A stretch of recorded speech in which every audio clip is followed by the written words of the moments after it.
Bonjour mesdames et messieurs, bienvenue à ce cours qui traite la force hydraulique comme producteur le plus important d'électricité en Suisse.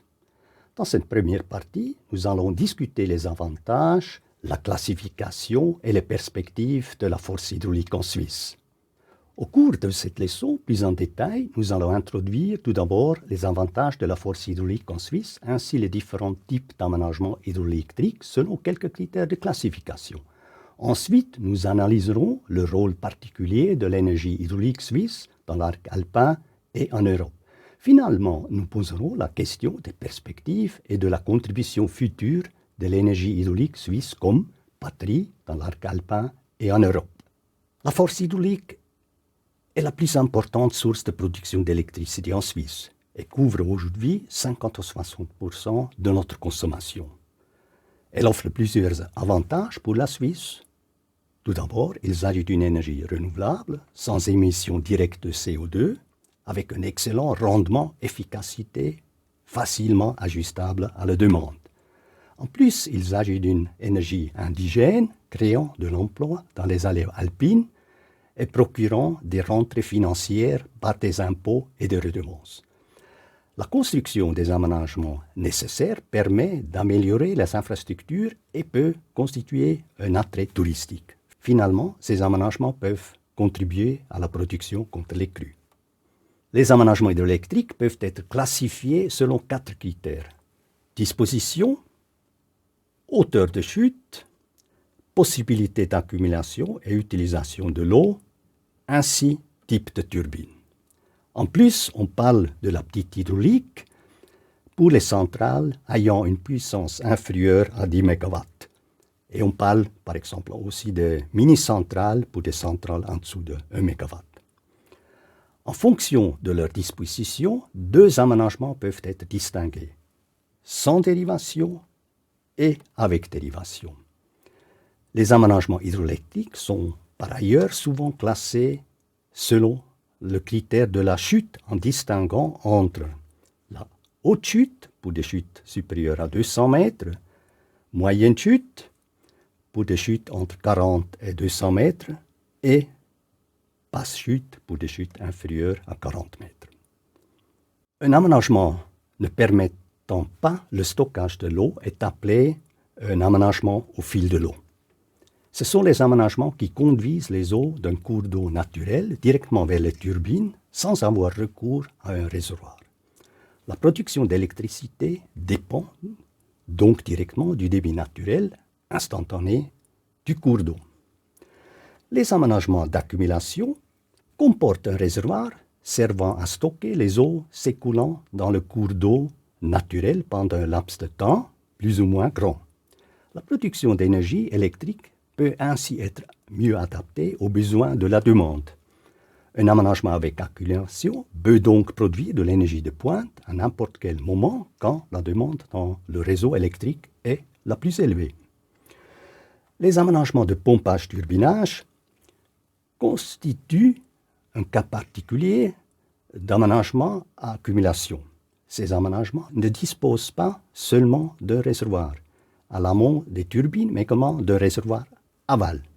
Ainsi, des pompes et turbines, souvent des groupes réversibles, peuvent faire circuler l'eau entre le bassin aval et le bassin amont dans l'un ou l'autre sens, soit en pompage, soit en turbinage.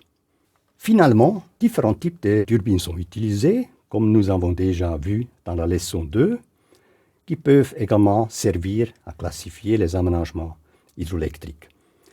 Les aménagements à basse chute sont très souvent équipés avec des turbines Pulp, Stravlo ou Kaplan.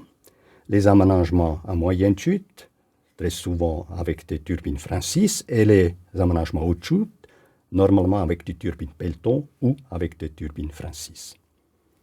Regardons quelques exemples.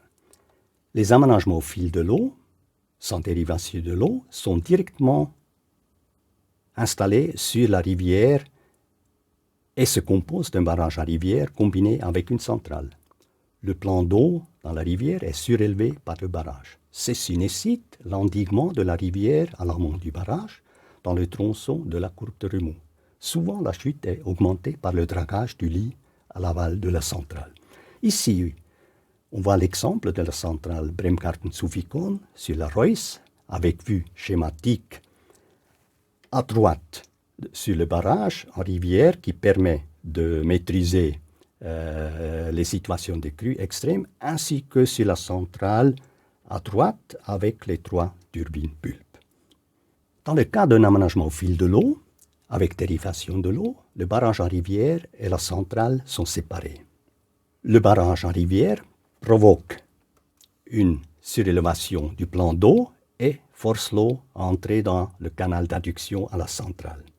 La centrale est située à n'importe quel endroit à son emplacement le long de ce canal. Comme nous avons vu, les aménagements d'accumulation comportent un réservoir qui sert à stocker les eaux s'écoulant dans le cours d'eau naturel pendant un laps de temps plus ou moins grand. Selon l'importance des apports ou la capacité du réservoir, le stockage peut être journalier, hebdomadaire, saisonnier, voire annuel. Les réservoirs importants sont créés par les barrages, ce qui permet une production indépendante des apports, souvent même avec des débits turbinés supérieurs à ceux du cours d'eau naturel. Ils peuvent ainsi fournir de l'électricité d'une manière très flexible aux heures de pointe. Dans les Alpes suisses, la plupart des aménagements d'accumulation permettent un stockage saisonnier. En été, quand les débits sont plus élevés, à cause des précipitations et fontes de neige, l'eau est stockée dans les retenues. Et en hiver, quand les débits sont faibles, elle est utilisée pour produire de l'énergie quand la demande est la plus élevée, par exemple pour le chauffage et l'éclairage. Dans les Alpes, les aménagements d'accumulation avec dérivation de l'eau sont la règle, comme esquissé à gauche. L'eau de la retenue est dérivée par un système d'adduction, galerie, et puis vers la centrale. Pour les retenues dans les préalpes, la centrale est souvent située directement à l'aval du barrage et on parle d'un aménagement d'accumulation sans dérivation de l'eau, comme on le voit ici à droite. Ici, comme exemple, le barrage de Schiffenen sur la Sarine, avec sa centrale directement ici au pied du barrage. Ici, l'exemple d'un aménagement d'accumulation avec dérivation de l'eau, comme on trouve typiquement dans les vallées alpines. À droite, une vue d'une centrale souterraine équipée avec des turbines Pelton.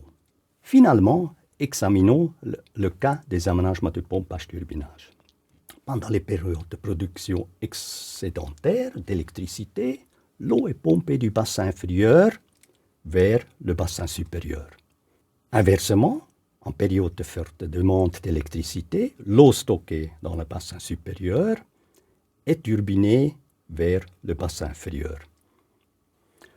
L'opération de pompage-turbinage est cependant financièrement rentable si l'énergie utilisée pour le pompage est très bon marché et le prix de vente de l'énergie de turbinage nettement plus élevé. La différence entre le prix obtenu sur le marché d'électricité lors du turbinage et le prix à payer pour pomper doit permettre d'amortir l'investissement, souvent important, de ce type d'aménagement. On voit sur cette figure l'intérieur d'une centrale de pompage-turbinage avec en particulier le système pompe-turbine couplé au dispositif électrique qui fonctionne soit comme moteur pour le pompage, soit comme alternateur lors du turbinage. Analysons brièvement le rôle particulier de l'énergie hydraulique suisse dans l'arc alpin et en Europe.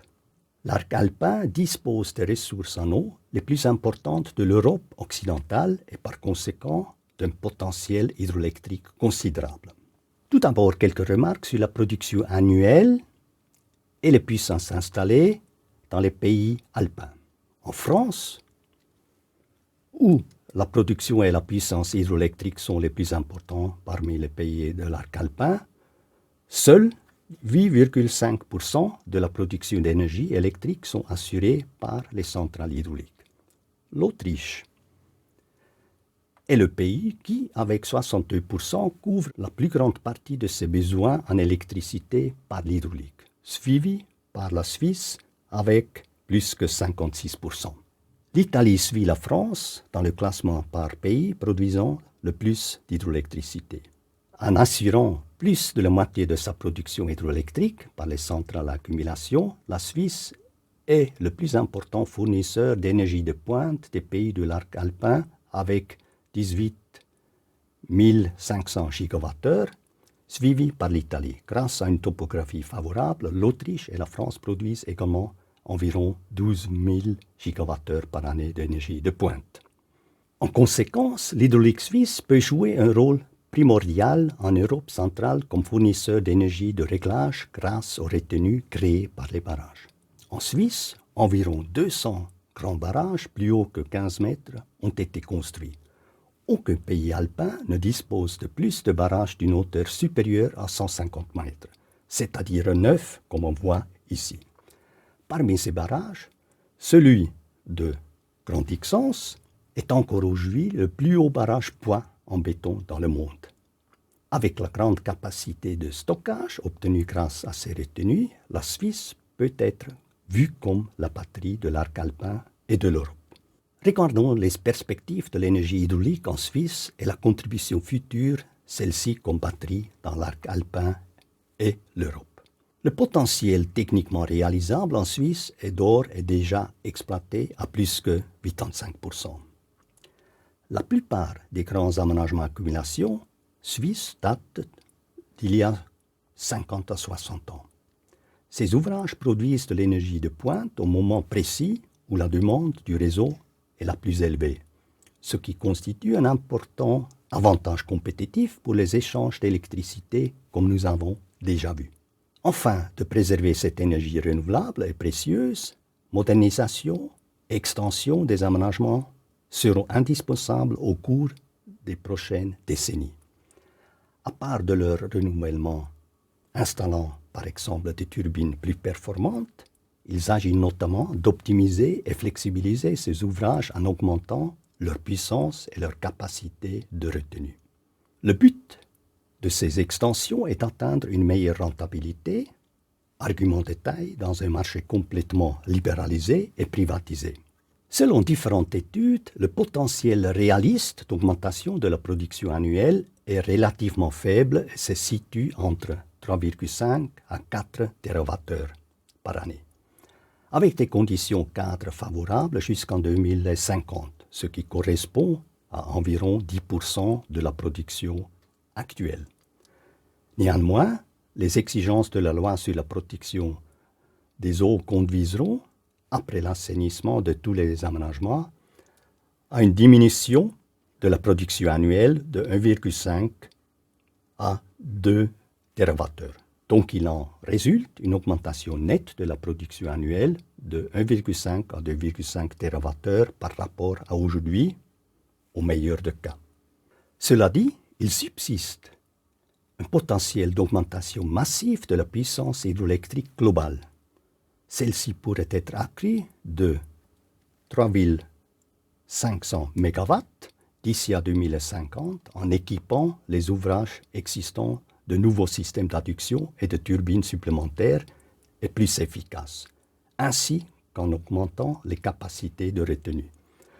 Le potentiel présente un grand intérêt dans le cadre de la production de l'énergie de pointe, surtout en hiver. En ce qui concerne les possibilités de pompage-turbinage entre des retenues existantes, le potentiel est également très grand. Des projets existent pour une puissance totale d'environ 4000 MW. Même si le potentiel d'augmentation de la production annuelle hydraulique en Suisse est limité comme on a vu, il peut encore être considérablement accru en jouant sur la puissance installée des aménagements existants, ainsi qu'en construisant de nouveaux aménagements de pompage-turbinage pour focaliser la production sur les heures de forte demande en hiver et donc flexibiliser ainsi la production. Malheureusement, la situation n'est aujourd'hui pas très favorable à ces extensions importantes de la force hydraulique, comme nous avons vu à la leçon 4. Les prix sont très bas sur le marché spot d'électricité en Europe en raison d'une surcapacité de production, surtout le charbon, avec des coûts d'émission de CO2 très bas, de subventions massives des nouvelles énergies renouvelables, comme le vent et le solaire, et même du charbon.